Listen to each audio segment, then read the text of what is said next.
Have you ever really thought about it? Why a ball you kick eventually just stops? Or why, when a bus hits the brakes, you fly forward? Well, turns out there's a hidden rule book that runs every single push, pull, and movement in the universe. Today, we're going to crack open that rule book, and you'll see just how simple and powerful the laws of motion really are. So, let's dive in. Here's our game plan. We're going to start with an ancient puzzle that had people scratching their heads for centuries. Then we'll unmask the hidden culprit behind all motion, which will lead us straight to Isaac Newton's three huge revelations. By the end of this, you'll see exactly how these rules click together to run the show. All right, let's start by rewinding the clock a bit. For hundreds and hundreds of years, some of the smartest people on the planet were completely stumped by a question that, on the surface, seems incredibly simple. I mean, it's so basic, isn't it? You give something a shove, it moves for a little while, and then it just runs out of steam and stops. This one simple observation led to a huge assumption that pretty much dominated science for ages. And you can see why, right? It just feels like common sense. If you leave things alone, they eventually stop moving. So the thinking was that objects just, well, they want to be still. That's their default setting. But as we're about to find out, that common sense idea was missing a massive piece of the puzzle. So what was this giant missing piece? It all comes down to a little thing we call force. But it's not just any force. It has to be a very specific kind of force. This slide nails it. Think of it like a game of tug-of-war. On the left, you've got balanced forces. Both sides are pulling equally hard, so they completely cancel each other out. The rope doesn't move. No change. But over on the right, one side is clearly winning. That creates an unbalanced force. And that, my friends, is the secret ingredient. It's the only thing that can actually cause a change in motion. This is a perfect way to see it in action. Imagine you're trying to push a really heavy box across the floor. You give it a little nudge, nothing happens. Why? Because that hidden culprit, friction, is pushing back with an equal balancing force. So you push a little harder. And guess what? Friction pushes back harder too, keeping things balanced. It's only when you finally push hard enough to overpower friction that your push becomes an unbalanced force, and boom, the box finally starts to move. And this whole idea of unbalanced forces totally cracked the case for Isaac Newton. It led to his first huge revelation. Objects don't naturally want to stop. In fact, they naturally want to resist any change at all. And this resistance has a name, inertia. Honestly, the best way to think about inertia is just as an object's stubbornness.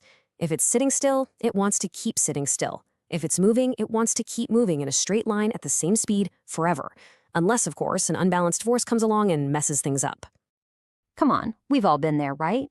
You're on a bus, it's moving along just fine, and then the driver just slams on the brakes. What happens to your body?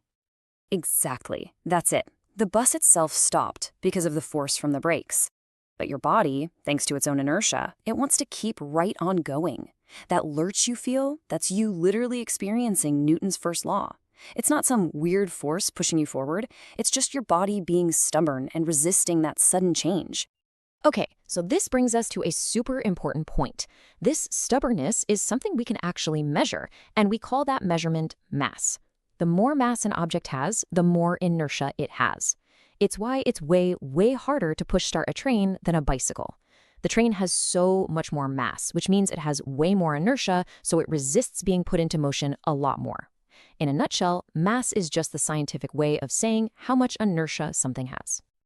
So, if the first law tells us that an unbalanced force will change an object's motion, the second law is the awesome follow-up. It tells us exactly how much that motion is going to change. Now, to figure this out, Newton needed a way to measure the amount of motion an object has. And that's where this idea of momentum comes in. It's pretty simple, really. It's just a combo of an object's mass and its velocity. Think about it. A fast-moving cricket ball is going to have a much bigger impact than a tennis ball thrown at the same speed, right? That's because its extra mass gives it more momentum. So what Newton figured out was that the force you apply is directly tied to how fast you change an object's momentum. And this relationship gives us one of the most famous, most powerful equations in all of physics. Force equals mass times acceleration. F equals ma. It's just so clean. It gives us a precise mathematical tool to figure out how forces work. Let's put it to the test. Look at this chart. In scenario A, we've got a lighter object, but we want to make it accelerate really fast. In B, the object is twice as heavy, but we're not trying to speed it up as much. So which one needs a bigger push? Well, we just plug the numbers into F equals ma, and you can see, clear as day, scenario A needs more force, 10 newtons, to get that high acceleration, even with less mass. The math just works. And what's really cool is that we use this law all the time, probably without even realizing it. When a fielder catches a screaming cricket ball, what do? They pull their hands back with the ball. Why? They're increasing the time it takes to bring the ball's momentum down to zero. By stretching out that time, they reduce the acceleration, which, according to F equals ma, reduces the force on their hands. It's the exact same reason high jumpers land on a big, cushy mat. It increases their stopping time to soften the impact. Okay, we've got inertia, we've got F equals ma. There's just one last crucial piece to this whole puzzle. Newton realized that forces never, ever act alone. They are always, and I mean always, part of a pair. Yup, you've definitely heard this one before. It's the famous third law. And what it means is that for any force one object puts on another, we call that the action, the second object immediately puts an identical force right back on the first, the reaction. Always equal, always opposite. This might sound a little weird, but think about walking. You probably feel like you're just pushing yourself forward, but that's not what's happening. The action is your foot pushing the ground backward. In response, the ground provides the reaction. It pushes your foot forward with the exact same amount of force. And that is what actually moves you. The key is the forces are on two different things. You push the road, and the road pushes you.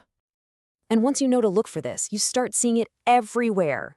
A gun pushes a bullet forward, that's the action. The bullet pushes the gun backward, that's the reaction, or recoil. A sailor jumps forward off a little boat. What happens to the boat? It gets pushed backward. Every single interaction in the universe is this perfect, balanced dance of forces. All right, let's pull it all together now. These three laws aren't just three separate facts. They're a complete, elegant system for understanding pretty much all of motion. I mean, look how perfectly it all fits. Objects are stubborn. They have inertia. Unbalanced forces are what it takes to overcome that inertia, causing an acceleration we can actually calculate with F equals ma. And every single one of those forces is just one half of an equal and opposite pair.